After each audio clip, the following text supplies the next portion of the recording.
पति बंटी कबूतर के साथ रामपुर गांव में रहने के लिए आई थी। उसे बस कुछ ही दिन हुए थे, तो एक दिन उसने सोचा, जब से मैं इस घर में आई हूँ मैंने कुछ भी मीठा नहीं बनाया, क्यों ना मैं आज बंटी के लिए खीर बना दूँ, उन्हें बहुत पसंद है। ये कहकर वो बाजार में दूध लेने चली जाती है। सुनिए भैया, क्या यहाँ कोई डेयरी है? नहीं बहन जी, इस गांव में कोई डेयरी नहीं है। ये सुनकर टुनटुनी अपनी पड़ोसन सुंदरी कौवी के घर गई। बहन जी, हम नए इस गांव में आए हैं, क्या आप हमें थोड़ा सा दूध दे देंगी? नहीं, इस गांव में कोई भी दूध का इस्तेमाल नहीं करता। गांव में जब भी कोई दूध का इस्तेमाल करता है तो यहाँ एक भूतिया चिड़िया की आत्मा आती है, जो गांव के पक्षियों का सर काट कर ले जाती है। इसलिए भूलकर भी दूध की बात मत करना। दूध के अलावा किसी चीज की जरूरत पड़े तो बता देना। जब बंटी ऑफिस से घर आता है, टुनटुनी उसे सारी बात बताती है। इस गांव के पक्षी लगता है पागल हैं। मैं कल ही गांव के बाहर से दूध लेकर आऊंगा। अगले दिन बंटी गांव के बाहर से दूध खरीद कर ले आता है। लो, खीर बनाओ। उस रात टुनटुनी और बंटी अपने कमरे में सो रहे थे। तभी टुनटुनी के माथे पर एक दूध की बूंद गिरती है। उसकी आंखें खोली तो उसने देखा कि पंखे पर एक भूतिया चिड़िया की आत्मा लटकी हुई है और उसके पंखों से दूध टपक रहा है। बंटी जी बचाओ!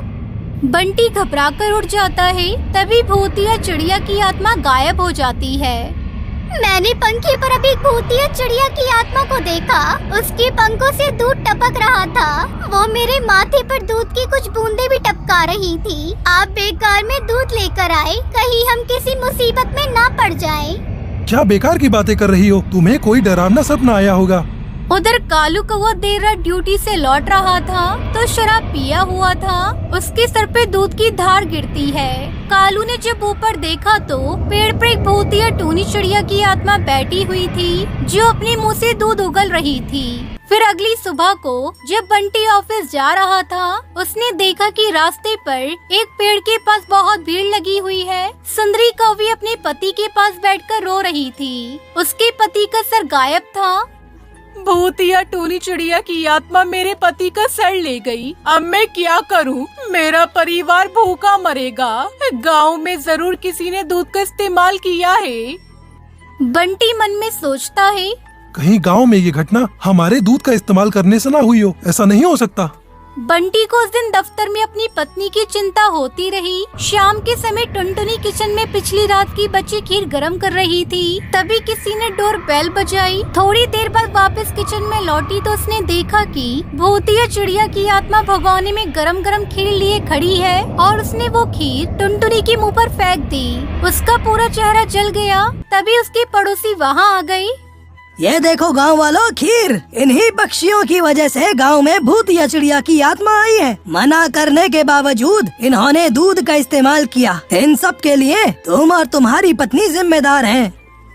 मान लो अगर हम लोग दूध का इस्तेमाल ना भी करें तो ऐसे कब तक तुम लोग बिना दूध के रह लोगे? हमें कोशिश करनी चाहिए कि हम उसको खत्म कर सकें। उसको मारने का कोई तो तरीका होगा। तरीका है दिव्य चाकू। दिव्य चाकू को भूतिया टूनी चिड़िया की आत्मा के पेट में भौंकना होगा, तभी वो मरेगी।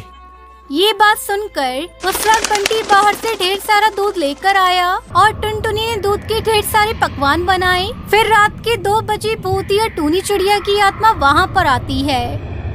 तो तुम लोग ऐसे नहीं मानोगे। मैंने तुम लोगों को कितनी बार मना किया कि इस गांव में कोई भी दूध का इस्तेमाल नहीं करेगा, लेकिन तुम लोगों को मेरी बात समझ में नहीं आती। अब देखो मैं तुम सबके साथ क्या करती हूँ। वो टुनटुनी की तरफ बढ़ती है। योजना के मुताबिक बंटी ने एक बड़ी और मोटी चादर उसके ऊपर फेंक दी। तभी बंटी पास आया और उसने भूतिया चिड़िया की आत्मा के पेट में चाकू भोंक दिया। उसके मरते ही टुनटुनी का जला हुआ चेहरा ठीक हो गया और जिन पक्षियों को भूतिया टूनी चिड़िया की आत्मा ने मारा था वो सभी जिंदा होकर वापस लौट आई।